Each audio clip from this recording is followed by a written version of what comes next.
let's knit the hurdle stitch. We're going to work this flat and you need to cast on an even amount of stitches, and it is a 4-row repeat. For row 1, which is a right side row, we're just going to knit across. At the end, you can go ahead and turn your work. And for row 2, which is a wrong side row, we're also going to knit.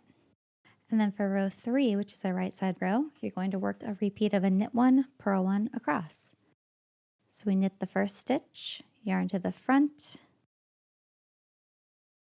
purl the second stitch, yarn to the back, and repeat. Knit 1, purl 1, knit 1, purl 1, all the way across.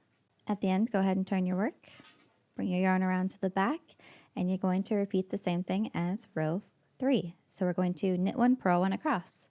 So knit the first stitch, yarn to the front, purl 1, yarn to the back, knit 1, yarn to the front, purl 1.